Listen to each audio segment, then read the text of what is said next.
Today is day 6 of learning Forex from scratch. So I will cover lot today. आज की video भी बहुत important होने वाली है।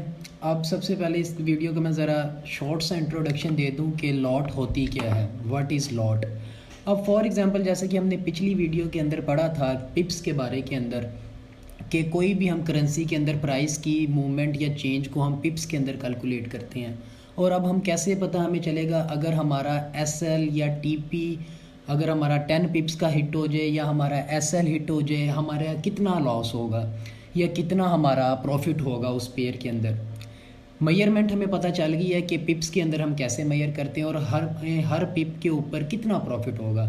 अब हम इस चीज़ को कैलकुलेट करते हैं लॉट के अंदर, क्योंकि फॉरेक्स के अंदर तो हम हर चीज़ को मेजर करते हैं लॉट के अंदर।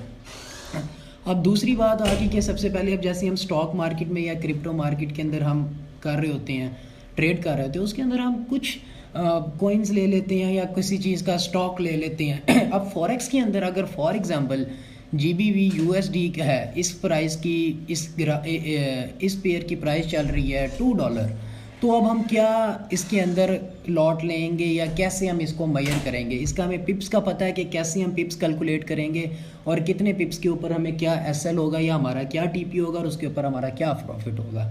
तो सबसे पहले लॉट क्या है। फॉरेक्स जो होता है वो लॉट्स के अंदर ट्रेड हम इसको करते हैं। हम इसके अंदर ऐसे नहीं होता कि 10 रुपए के हमने जीबीबी ले लिया या यूएसडी ले लिया, ऐसे नहीं। हम इसके अंदर एक लॉट के अंदर ट्रेड करते हैं और इसको हम कहते हैं number of currency unit you will buy और सेल। अब फॉर एग्जांपल यानी कि अगर जीबीपी के हमने यूनिट्स लेने हैं, अगर जीबीपी की और यूएसडी के ग्राफ की प्राइस चल रही है $1, तो हमने इसके अंदर यूनिट्स ख़रीदने होते हैं। अब वो यूनिट्स जो होते हैं वो लॉट की शक्ल के अंदर होते हैं। हम कितने यूनिट्स लें वो डिपेंड करता है हमारी लॉट साइज़ के ऊपर। और उसके बाद अब हम बात कर लेते हैं टाइप्स ऑफ लॉट साइज़, जिसके बारे में मैंने बात की। ये सबसे ग्रेटेस्ट लॉट है, इसका जो सल इसको हम लिखते हैं 1 लॉट, यानी कि ये 1 लॉट के बराबर होती है। ये सबसे लार्जेस्ट लॉट होती है, इससे ऊपर कोई लॉट नहीं होती। ये इक्वल होता है 1,00,000 यूनिट ऑफ बेस करेंसी के, यानी कि अगर जीबीपी की प्राइस चल रही है $1 और अगर हमने 1 लॉट लगाई तो वो हमें 1,00,000 जीबीपी बाय करके देगा। अगर हम 1 स्टैंडर्ड लॉट लगाएंगे तो हम 1,00,000 जीबीपी बाय कर रहे हैं। अब देख लें अगर जीबीपी यूएसडी की दोनों की लेट्स सपोज के प्राइस चल रही है, आपको इजीली समझ लग जाए। जीबीपी और यूएसडी की ग्राफ की प्राइस चल रही है $1, यानी कि अब हमें 1 जीबीपी को ख़रीदने के लिए, यानी कि बेस करेंसी को ख़रीदने के लिए 1 यूएसडी की ज़रूरत है।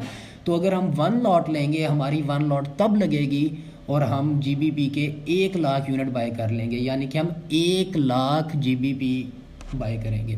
और उसके बाद हम मिनी के बारे में बात करते हैं कि मिनी जो होती है वो 0.1 के बराबर होती है। इसके अंदर हम बेस करेंसी के 10,000 यूनिट बाय कर रहे होते हैं, यानी कि अगर मैंने 0.1 की लॉट लगाई तो 10,000 जीबीपी मैंने बाय कर लिए। उसके बाद हम माइक्रो की बात करेंगे। माइक्रो जो है वो 0.01 से डिनोट होती है। इसके अंदर हम किसी भी बेस करेंसी का 1,000 यूनिट यानी 1,000 जीबीपी हम बाय कर रहे होते हैं। उसके बाद सबसे छोटी आ जाती है नैनो। ये जो सी लॉट होती है ये 0.001 के बराबर होती है। इसके अंदर हम किसी भी करेंसी का जो भी बेस करेंसी चल रही होगी, इधर तो जीबीपी हमने एग्जांपल ले लिया, यानी कि हम उसका 100 यूनिट बाय कर लेंगे, यानी 100 जीबीपी हम बाय कर लेंगे। अब हमें कितनी लॉट पे कितना प्रॉफिट होगा अब हम इस बारे में बात करते हैं। लेट्स सपोज जीबीपी यूएसडी के ऊपर मैंने 1 स्टैंडर्ड की लॉट लगा दी और अब उसकी जितनी भी जीबीपी यूएसडी की प्राइस के अंदर मूवमेंट आएगी, यानी कि अगर जीबीपी यूएसडी की प्राइस के अंदर मैंने बाई की ट्रेड ले ली और उसकी लेट्स सपोज प्राइस चल रही थी, मैं ज़रा आपको ग्राफ भी दिखा देता हूँ। हम यहाँ पे यूरो जीबीपी के ऊपर हम आ जाते हैं। इसको मैं ज़रा लोड कर लूँ दोबारा से।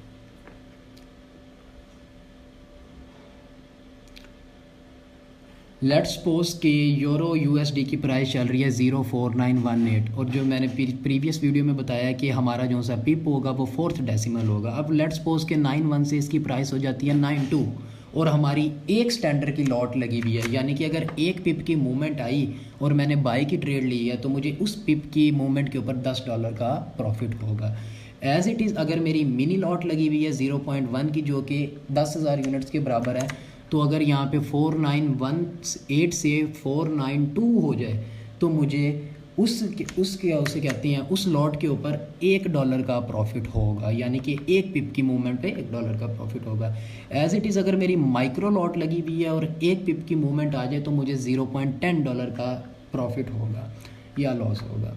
और उसके बाद नैनो वो सबसे छोटी होती है, अगर मैंने नैनो लॉट ली हुई है और एक पिप की मूवमेंट हुई है तो मुझे $0.01 का प्रॉफिट या लॉस होगा। जैसे कि ऑलरेडी यहाँ पे मेंशन है कि स्टैंडर्ड लॉट जो होती है वो 1 लाख यूनिट के बराबर होती है, और मिनी 10,000 के, और माइक्रो 1,000 के, और नैनो 100। और हर पिप के ऊपर अगर स्टैंडर्ड लॉट लगी है $10 का प्रॉफिट होगा, मिनी लगी हुई है $1 का, माइक्रो लगी है 0.10 का, एंड सो ऑन। होप्स हो कि ये वीडियो ने आपके सारे क्वेश्चंस का आंसर दे दिया है।